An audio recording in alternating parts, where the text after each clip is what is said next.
Brasilia, Brazil. AP. No evidence has been found linking Brazilian soccer club Chapecoense to negligence in the hiring of the plane that crashed in Colombia last year and killed 71 people, including most of its team, local prosecutors said.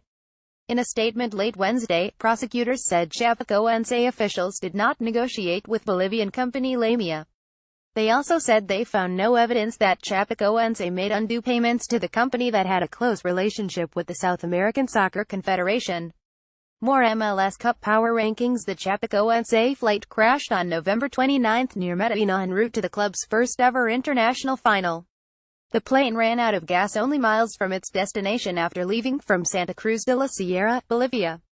There has been no identification of any negligent or imprudent conduct by directors of Chapecoense, the prosecutors said.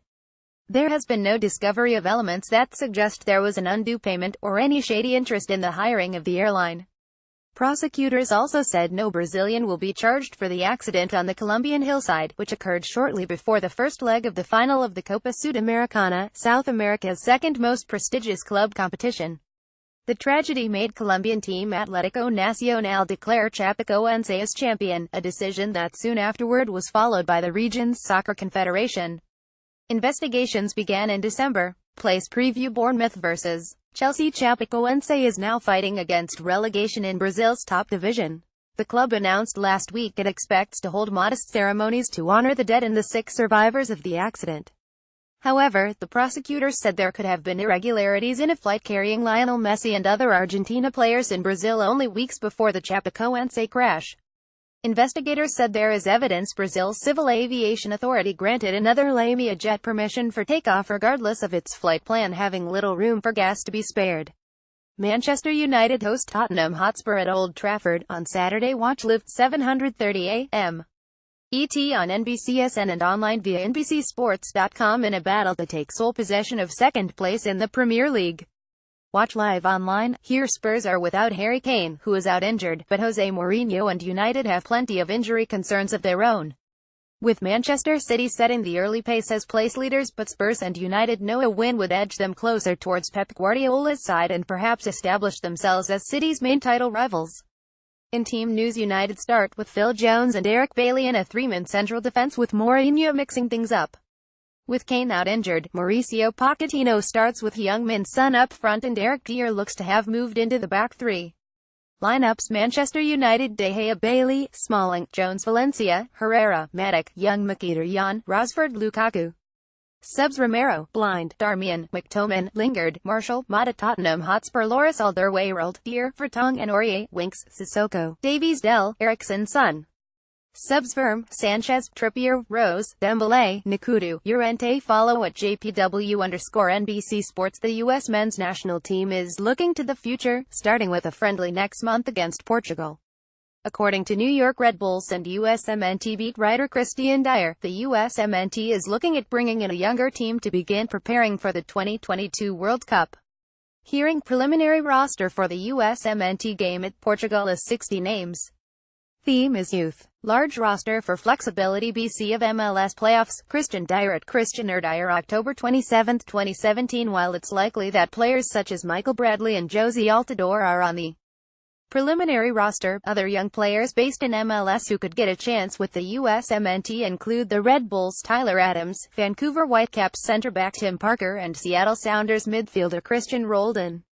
Even if U Soccer is waiting on the outcome of the next round of the playoffs, there are a number of young Americans making the breakthrough in Europe that the U.S. can call into camp. Dortmund's Christian Pulisic, Schalke's Weston McKennie, Hertha Berlin's Jonathan Klinsmann, Sandhausen's Haji Wright, Fulham pair Luca de la Torre, and Marlon Fossey, Tottenham's Cameron Carter-Vickers, Chelsea Vitesse's Matt Miazga and more. They could also even reach down and give Josh Sargent his senior international debut ahead of his move to Werder Bremen this January. WTH, such a long wait before the next World Cup. Now is the time for the U.S. soccer staff to get a chance to look at and identify which players will be key for the national team come the next World Cup qualifying cycle. By looking at youth in the upcoming friendly, they're doing just that. It's hard for many to understand the pressure a manager faces on a daily basis at a big Premier League club, but Brendan Rodgers came close to describing how that pressure, and then the lack of it, manifested itself in his mind. In an interview with the BBC, the former Liverpool boss revealed he thought he was having a heart attack while on vacation in Dubai, shortly after being sacked as Liverpool manager in October 2015. More full UCL lineups, stats, box score. There was an incident when I left Liverpool and I went to Dubai a fortnight later, Rogers told the BBC. I lay in fear one day thinking I was having a heart attack. Maybe my mum's condition affected me because she died of one. I was rushed to hospital and basically it was a reaction my body and chest was having and starting to condition itself in terms of not having that pressure.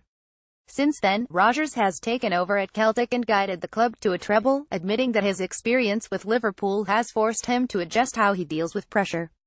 That made me sit up and ask myself, how do you manage pressure, how to regulate it, Rogers said, adding that his mother died of a heart attack and his father died of cancer.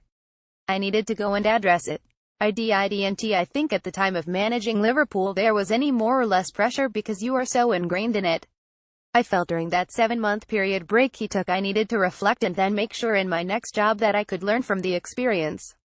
You have got to have your health, happiness and energy back in order to succeed. It's an important lesson for both fans of the game and managers that the pressures involved with playing and managing at the top level are very high, and some can't deal with the weight of the importance.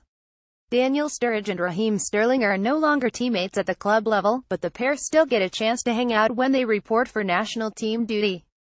In a video from the FA, the Liverpool forward and Manchester City midfielder discussed their times as roommates with the England national team and how Sturridge isn't too happy with his FIFA pace ranking.